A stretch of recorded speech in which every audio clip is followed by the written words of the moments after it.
அஸ்ஸலாமு அலைக்கும் வரஹ்மத்துல்லாஹி வபரகாத்துஹு. மக்களே நலமா இருக்கிறீர்களா? அல்லாஹ்வுடைய பெரிய கிருபையில இன்னைக்கு ஒரு சின்ன ஒரு வீடியோ போடுறோம். வாக்களிப்பதே நமக்கான ஜனநாயக உரிமைங்கிற தலைப்புல. இத ஸ்கிப் பண்ணாம பாருங்க. இத பார்த்துட்டு உடனே எல்லாருக்கும் ஷேர் பண்ணுங்க. அதாவது இன்னைக்கு இருக்க சூழ்நிலைக்கு நமக்கு வாக்களிக்கிற உரிமையே பரிபூரண நிலைமைக்கு கொண்டு வந்துட்டாங்க. எந்த அளவுக்குன்னு சொன்னா, ஒவ்வொரு சட்டங்களையுமே புதுசு புதுசா பாஸ் பண்ணி மத்திய அரசு இப்படி பண்ணிட்டதுனால, அதுக்கு சப்போர்ட்டா இங்கேயும் சில புல்லுருவிகள் இருக்காங்க. அதாவது ஏடிஎம்கே போன்ற கட்சிகள்லாம் அதுகளுக்கு சாதகமா செயல்படுறதுனால, நம்ம சிறுபான்மை மக்கள் முஸ்லிம்களுக்கெல்லாம் பெருங்கொண்ட பாதிப்பை சந்திக்க வேண்டிய சூழ்நிலை. ரொம்ப கவனமா நம்ம செயல்படணும். அதாவது இப்ப இருக்கிறதுல மத சார்பற்ற கூட்டணியா திமுகவுடைய கூட்டணி அமைஞ்சிருக்குது. அதுலயும் இந்த வருஷம் பெரிய மகிழ்வான செய்தி என்னன்னு சொன்னா, ஒட்டுமொத்த இஸ்லாமிய இயக்கங்களும் ஓரணியா திரண்டிருக்குது ஒரு பெரிய விஷயம் அது. அதனால இதுல என்ன நம்ம செயல்பாட்டுல எந்த விதமான குறைபாடும் இல்லாம, முழுக்க முழுக்க திமுகவுடைய கூட்டணிய முழுமையா வெற்றி பெற செய்ய வேண்டியது நம்முடைய கடமையா இருக்குது. நம்ம அப்படி செஞ்சாத்தான் மதவாத சக்திகள் உள்ள நுழையிறதுக்கு வாய்ப்பில்லாத அளவுக்கு நம்ம செய்ய முடியும். சில பேர் விலை போயிட்டதுனால வேற வேற கட்சிகள் விலை போன காரணத்தினால என்னன்னாக்கா, அது சப்போர்ட் பண்றாங்க.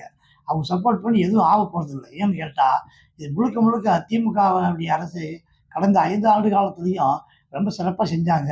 எல்லாருக்கும் மனசு திருப்தியான முறையில நடந்துக்கிட்டாங்க.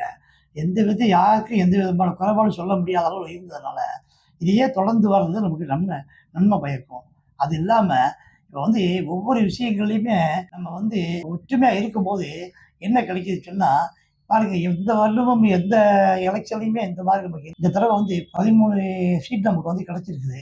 அதுக்கு எப்படி எல்லா இயக்கமும் சேர்ந்து ஒவ்வொருத்தருக்கு 2, 3ன்னு சொல்லி வாங்குனதுனால, இப்ப நம்ம ஒருமித்து எல்லாருமே ஓட்டு போடும்போது, நமக்கு நம்மளுடைய ஓட்டு சராசரி பெர்சன்டேஜ் நம்ம நம்மளால ப்ரூவ் பண்ண முடியும்.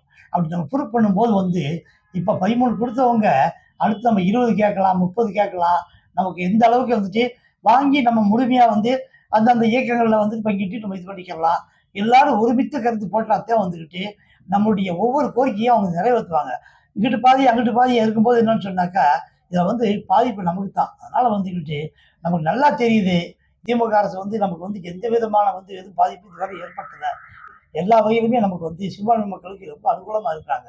அதனால அவங்களுக்கு நம்ம எல்லா வகையிலுமே சப்போர்ட் இருக்கணும்.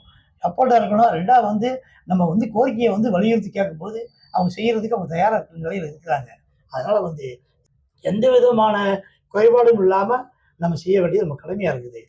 மற்ற கட்சிகள்லாம் ஏமாத்துறது மாரியே இருக்குதே ஒழிய, அவங்க பிஜேபியுடைய மத மத சார்புள்ள அவங்க இதா இருக்கிறதுனால, நமக்கு எந்த விதத்திலும் அவங்க நம்பிக்கை குடுக்குற மாரி சூழ்நிலையில் இல்ல. அவங்க சொல்ற எதையுமே நிறைவேத்தல. ஒவ்வொரு விஷயத்திலயுமே நம்ம ஒவ்வொரு சட்டங்களையும் மக்களவையில பாஸ் பண்ணிக்கிறாங்க, மெஜாரிட்டிய வச்சு.